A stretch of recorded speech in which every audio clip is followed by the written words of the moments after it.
ಸದ್ಯ Sandalwood cinema ರಂಗದಲ್ಲಿ ಒಂದು ನಡೀತಾ ಇದೆ.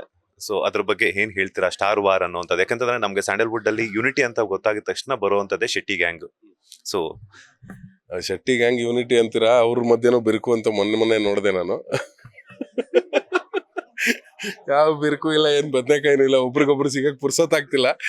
ಸೊ ಅವ್ನ್ ಟೆಂಪಲ್ ರನ್ ಮಾಡ್ತೀಯಾನೆ, ನಾನು ನ್ಯೂ ಇಯರ್ ಹೆಂಡತಿ ಮಕ್ಕಳನ್ನ ಕರ್ಕೊಂಡು ನಾನು ಆಚೆ ಹೋಗ್ತಾ ಇದ್ದೀನಿ, ಅಥವಾ ರಾಜ್ ಬಿಸಿ ಇದ್ದಾನೆ, ರಕ್ಷಿತ್ ಅಂತೂ ರೈಟಿಂಗ್ ಅಲ್ಲಿ ಇದ್ದಾನೆ. ಸೊ ಹಂಗಾಗಿ ಸೊ ಎಲ್ಲಾ ಕಡೆನೂ ಇದೇನೆ. ನಾನು ಹೇಳ್ತಾ ಇರೋದಂದ್ರೆ that's exactly not star war. ಅಂದ್ರೆ ಯಾರು ಹೇಳ್ಬೇಕು ಅಂತ ಹೇಳೋವಂಥದ್ದಲ್ಲ, ಎಲ್ರ ಜೊತೆನೂ ಚೆನ್ನಾಗಿದ್ದಾರೆ. ಬಟ್ ಏನಾಗುತ್ತೆ, ಸೋಷಿಯಲ್ ಮೀಡಿಯಾ ಅನ್ನೋದು ಒಂದು ಪ್ಲಾಟ್ಫಾರ್ಮ್ ಏನ್ ಕ್ರಿಯೇಟ್ ಮಾಡ್ತಾ ಇದೆ, ಇದೆಲ್ಲದಕ್ಕೂ ಕಾರಣ ಅದೇನೆ. ನಿಮ್ಗೆ ಎಷ್ಟು ಪಾಸಿಟಿವ್ನೆಸ್ ಇದೆಯೋ ಅದಕ್ಕಿಂತ 10ರಷ್ಟು ನೆಗೆಟಿವ್ನೆಸ್ ಸೋಷಿಯಲ್ ಮೀಡಿಯಾದಿಂದ ಇದೆ.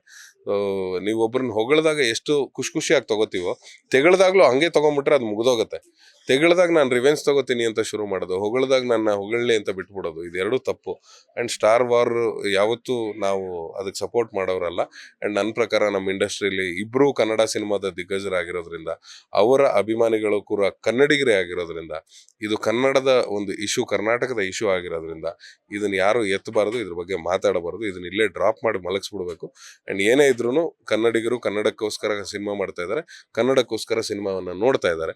ಸೊ ಇದೆಲ್ಲವನ್ನು ಮರೆತು ಇದನ್ನ ಕರ್ನಾಟಕದಲ್ಲಿ ಇದೀವಿ, ಕನ್ನಡ ಸಿನಿಮಾ ನೋಡ್ತಾ ಇದೀವಿ ಅನ್ನೋದನ್ನ ಅಷ್ಟೇ ಮನಸ್ಸಲ್ಲಿ ಇಟ್ಕೊಂಡ್ರೆ ಬಹಳ ಒಳ್ಳೇದು ಅಂತ ಅನ್ಸುತ್ತೆ. ಸೋಷಿಯಲ್ ಮೀಡಿಯಾದಲ್ಲಿ ಎಷ್ಟು ಒಳ್ಳೇದಿದೆಯೋ ಅಷ್ಟೇ ಕೆಟ್ಟದಿದೆ. ಅದಕ್ಕೆ ಸಾಕ್ಷಿ ಏನಂತಂದ್ರೆ, ಈಗ ವಿಜಯಲಕ್ಷ್ಮಿ ಅವರು ಕಂಪ್ಲೇಂಟ್ ಅನ್ನ ಕೊಟ್ಟಿರೋದು, ಕಮೆಂಟ್ಸ್ ಮಾಡುವಂತದ್ದು ಸರ್.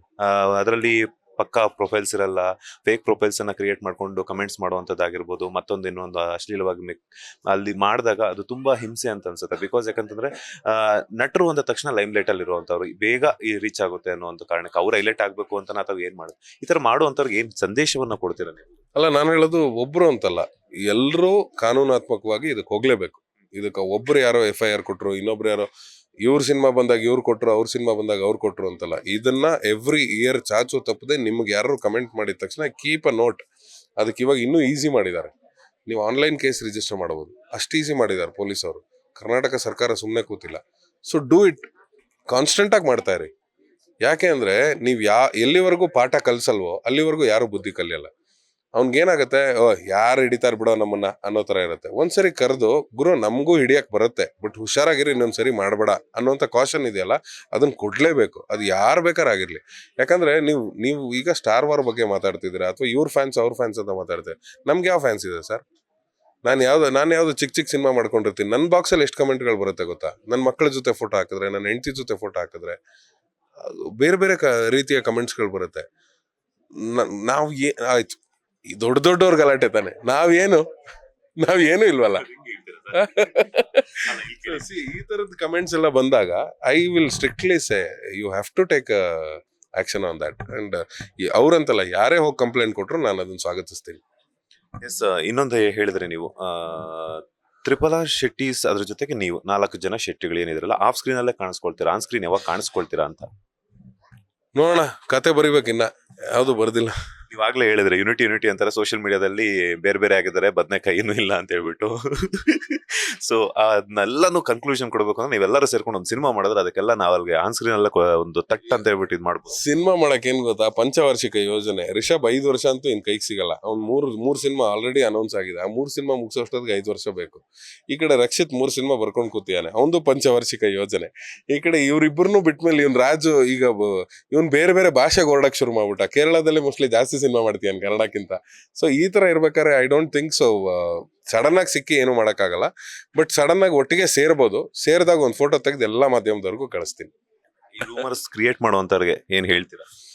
ಬಿಟ್ಟಾಕಿ, ತಲೆ ಕೆಡ್ಸ್ಕೋಬೇಡಿ. ಫೈನಲಿ ಕನ್ನಡ ಸಿನಿ ಪ್ರೇಕ್ಷಕರಿಗೆ ಏನ್ ಹೇಳ್ತೀರಾ ಅಂತ?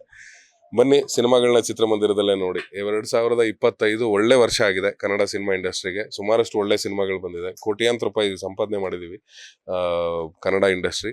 ಸೊ 26 ಕೂಡ ಅಷ್ಟೇ ಚೆನ್ನಾಗಿರ್ಲಿ ಅಂತ ಬಯಸ್ತಾ ನಿಮ್ಗೆಲ್ರಿಗೂ ಹ್ಯಾಪಿ ನ್ಯೂ ಇಯರ್, ಹೊಸ ವರ್ಷದ ಹಾರ್ದಿಕ ಶುಭಾಶಯಗಳು. ವರ್ಷದ ಮೊದಲನೇ ದಿನ ಒಳ್ಳೆ ಕನ್ನಡ ಸಿನಿಮಾ ನೋಡಿ. Thank you so much. Busy ಇದ್ರೂ ಕೂಡ ಒಂದಷ್ಟು ಪೇಷನ್ಸ್ ಅನ್ನ ತಗೊಂಡು ಮಾತನಾಡೋದಕ್ಕೆ, ಹೊಸ ವರ್ಷದಲ್ಲಿ ಮತ್ತಷ್ಟು ಹೊಸ ವೇಷಗಳಲ್ಲಿ, ಅದರ ಜೊತೆ ಹೊಸ ಪಾತ್ರಗಳಲ್ಲಿ ಕಾಣಿಸುವಂತಹ ಭಾಗ್ಯ ನಿಮ್ದಾಗ್ಲಿ. ಆ ಪಾತ್ರಗಳನ್ನ ನೋಡಿ ನಾವು ಕೂಡ ಕಣ್ತುಂಬ್ಕೊಳ್ತೀವಿ. ಒಳ್ಳೆದಾಗ್ಲಿ. Thank you so much. Bye. ಇದಾಗಿತ್ತು ನಟ ಪ್ರಮೋದ್ ಶೆಟ್ಟಿ ಅವರ ಮಾತು. ಕ್ಯಾಮರಾ ಪರ್ಸನ್ ದಿನೇಶ್ ಜೊತೆ Manjunath Srinivas, boss TV Kannada, Bengaluru. Latest ಹಾಗೂ ಇಂಟ್ರೆಸ್ಟಿಂಗ್ ಸುದ್ದಿಗಳಿಗಾಗಿ ಬಾಸ್ ಟಿವಿ ಕನ್ನಡ ಚಾನೆಲ್ನ ಸಬ್ಸ್ಕ್ರೈಬ್ ಮಾಡಿ, ಹಾಗೆಯೇ ಬೆಲ್ ಐಕಾನ್ ಪ್ರೆಸ್ ಮಾಡಿ. ಇದರ ಜೊತೆಗೆ ಫೇಸ್ಬುಕ್, ಇನ್ಸ್ಟಾಗ್ರಾಂ, ಎಕ್ಸ್ನಲ್ಲೂ ಮಿಸ್ ಮಾಡದೆ ಫಾಲೋ ಮಾಡಿ.